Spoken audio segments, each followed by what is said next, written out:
तो अब हम सब जीरोथ लॉ ऑफ थर्मोडायनेमिक्स थोड़ा सा देख लेते हैं। आपको पहले भी बताया गया था और अब थोड़ा सा रिवीजन कर देते हैं। जीरोथ लॉ ऑफ थर्मोडायनेमिक्स, जैसा कि आपको पता है कि सर टोटल कितने लॉ हुए हैं, फर्स्ट सेकेंड थर्ड, ये इतना तक हो गया था। लेकिन बाद में जो सबसे अंत में जो लॉ आया, डिस्कवर्ड हुआ, वो था जीरोथ लॉ। और इस जीरोथ लॉ में क्या होता था, ये लॉ जो जनरली रिलेट करती थी टेम्परेचर से। अब टेम्परेचर से कैसे रिलेट करती है, आप इसे जनरल से भी देख सकते हो। देखो, मान के चलिए कोई 3 बॉडीज़ हैं और तीनों बॉडीज़ का हम नाम लिख देते हैं ए, एक और बॉडी ले लेते हैं बी, और एक फाइनली बॉडी ले लेते हैं सी। ये 3 प्रकार की बॉडीज़ हैं और 3 प्रकार की बॉडीज़ हैं तो यहाँ पर के सबके अलग अलग टेम्परेचर हैं, TA, TB और TC। ठीक है, इसका टेम्परेचर TA है, इस बॉडी का टेम्परेचर TB है और इस बॉडी का टेम्परेचर क्या है, TC है। तो इसमें इस लॉ में बोला गया कि सर अगर इफ टेम्परेचर A का जो टेम्परेचर है वो B के टेम्परेचर के बराबर हो जाए, अगर ऐसा बोला जाए कि सर अगर टेम्परेचर A का टेम्परेचर बॉडी B के टेम्परेचर के बराबर हो जाए और टेम्परेचर B बॉडी का टेम्परेचर C बॉडी के टेम्परेचर के बराबर हो जाए, तो ऐसा नहीं कहा जा सकता कि सर A बॉडी का जो टेम्परेचर है वो C बॉडी के टेम्परेचर के बराबर है। फिर से समझिए, ध्यान से देखिएगा। मैंने बोला कि सर A बॉडी का जो टेम्परेचर है, मान के चलिए A बॉडी का टेम्परेचर है 50 डिग्री सेंटीग्रेड, ठीक है, और A बॉडी का टेम्परेचर किसके बराबर है, बॉडी के टेम्परेचर के बराबर, तो उसका भी कितना हो जाएगा 50 डिग्री सेंटीग्रेड। इन दोनों को हम कनेक्शन से अलग कर लिए, C को अभी नहीं देखना है। फिर अब क्या कर रहे हैं हम कि सर A को आउट ऑफ पिक्चर कर रहे हैं, B और C के बारे में सोचिए, ये वाला कंडीशन। तो सर इस कंडीशन में क्या बोल रहा है, B बॉडी का जितना टेम्परेचर है उतना ही C बॉडी का टेम्परेचर है। तो यहाँ पर B बॉडी का टेम्परेचर कितना माने हैं, कितना माने हैं 50 डिग्री सेंटीग्रेड। तो C बॉडी का भी टेम्परेचर कितना हो जाएगा 50 डिग्री सेंटीग्रेड। तो यहां पर बोल सकते हैं क्या कि सर जो A बॉडी का टेम्परेचर होगा वही C बॉडी का टेम्परेचर होगा। तो बोलोगे सर सामने ही दिख रहा है, ये तो बात सच्ची है। इसी लॉ को बोला गया, यानी कि सर अदर लैंग्वेज में हम बोल सकते हैं कि sir temperature of body A जितना होगा उतना ही B बॉडी का टेम्परेचर होगा, उतना ही C बॉडी का भी टेम्परेचर होगा। यानी कि सर यहां पर तीनों बॉडी के टेम्परेचर आपस में क्या होंगे, बराबर होंगे। इसी कारण से जो जीरोथ लॉ था, जो हीट ट्रांसफर का कॉन्सेप्ट था, वो टेम्परेचर पर ही डिपेंडेंट था और यही जीरोथ लॉ उसका बेस था।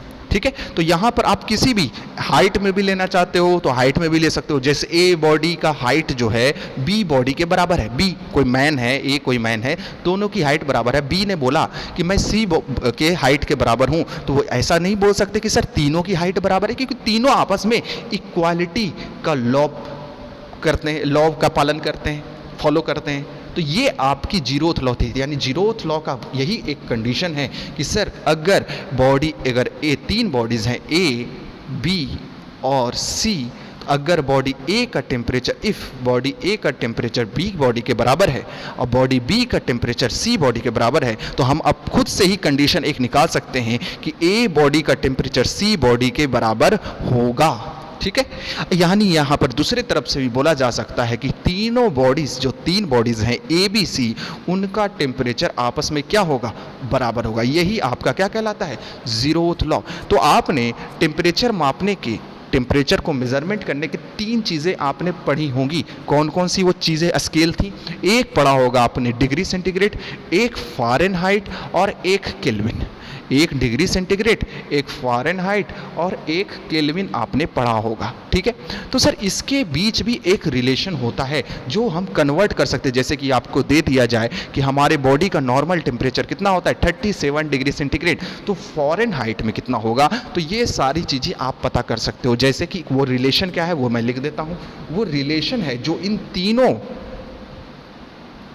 मेज़रमेंट को कनेक्ट करती है, यानी डिग्री सेंटीग्रेड, फ़ारेनहाइट और केल्विन को, वो है आपके पास C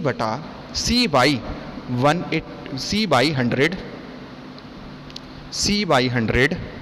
F माइनस 32 बाई 180 बराबर K माइनस के माइनस 273.15 भी लिख सकते हैं, नहीं तो इतना भी आप लिख सकते हो बाई 100।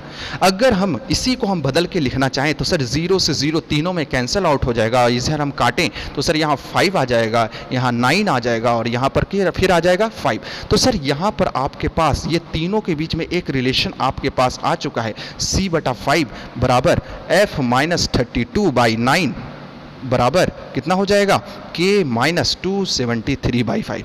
यानी यहाँ से आप कन्वर्जन कर सकते हो, यहाँ से आपको कन्वर्जन रूल है ये, यानी कि डिग्री सेंटीग्रेड को फ़ारेनहाइट में कैसे कर सकते हो और फ़ारेनहाइट को केल्विन में कैसे कर सकते हो, या फिर डिग्री सेंटीग्रेड को केल्विन में कैसे कर सकते हो। तो डिग्री सेंटीग्रेड को केल्विन में कैसे करते हैं, जैसे कि आपका 100 डिग्री सेंटीग्रेड है तो केल्विन में बदलने के लिए आपके पास डायरेक्ट एक चीज़ है, वो क्या है कि सर डिग्री सेंटीग्रेड में आप कितना ऐड कर दो, 273 ऐड कर दो। तो डिग्री सेंटीग्रेड आपका क्या होता है, डिग्री सेंटीग्रेड आपका यहाँ पर क्वेश्चन में क्या है 100 डिग्री सेंटीग्रेड, तो 100 यहाँ पर रख दोगे और यहाँ पर पुट करने के बाद आप इसको लाओगे तो 373 केल्विन आ जाएगा।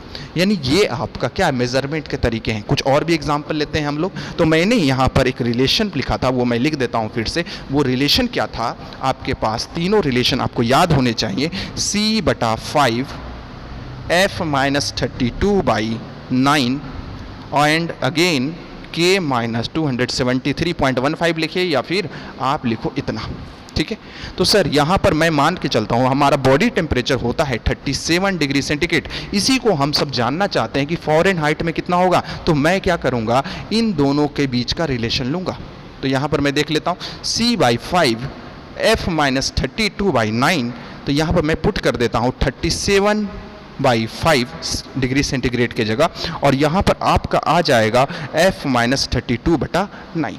तो यहाँ आपने गुना करके यहाँ पर देखोगे आप तो यहाँ पर कितना आ जाएगा बच्चों, कौन बताएगा, यहाँ पर कितना आ जाएगा, 37 को आप 37 को 13 क्रॉस मल्टीप्लिकेशन कर दीजिए तो यहाँ पर आप क्या पाओगे, 37 × 9 डिवाइडेड बाई 5 f माइनस 32, यही तो चीज़ पाओगे। तो सर यहाँ पर आपको क्या मिल जाएगा, यहाँ पर आप देखोगे 37 को 9 से गुना करोगे तो आपको क्या आ जाएगा, यहाँ पर आपको मिलेगा 333, यानी 333। आप चेक कर लीजिएगा, by division divided by 5 f minus 32, यही तो चीज़ आएगी। तो यहाँ पर आप इसे सोल्व करोगे तो यहाँ से डिवीज़न करोगे तो ये कुछ पॉइंट में आपको दिखेगा, तो 6 आई थिंक आ जाएगा 6 और 66.6, यही तो आ जाएगी। और यहाँ पर यहाँ से मैं यहाँ लेके गया f माइनस 32, अगर इधर माइनस में है उधर जाकर क्या हो जाएगा, प्लस में हो जाएगा। तो यानी कि सर मेरे पास नेट रिजल्ट आ जाएगा 32 ऐड करके, तो 32 को ऐड आप करोगे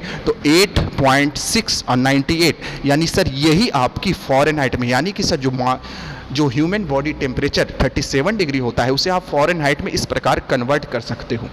केल्विन में करना चाहते हो तो केल्विन में भी आप कर सकते हो, जैसे कि मैं इसे केल्विन में आपको कन्वर्ट करके बताता हूँ। तो केल्विन में जो टेम्परेचर होगा उसके लिए क्या करते हैं, डिग्री सेंटीग्रेड में सिंपली क्या करते हैं 273 ऐड कर देते हैं। तो ऐड कर देने पर आपको क्या मिलेगा, यहाँ पर 37 को ऐड कर दीजिए 273, अगर एक्यूरेटली बात करें तो 273.15 होता है, तो सर वहाँ पर आप उसे लिख सकते हो। तो यहाँ पर आपको अगर करोगे तो यहाँ पर 0, यहाँ पर आ जाएगा 1, 310 केल्विन होता है।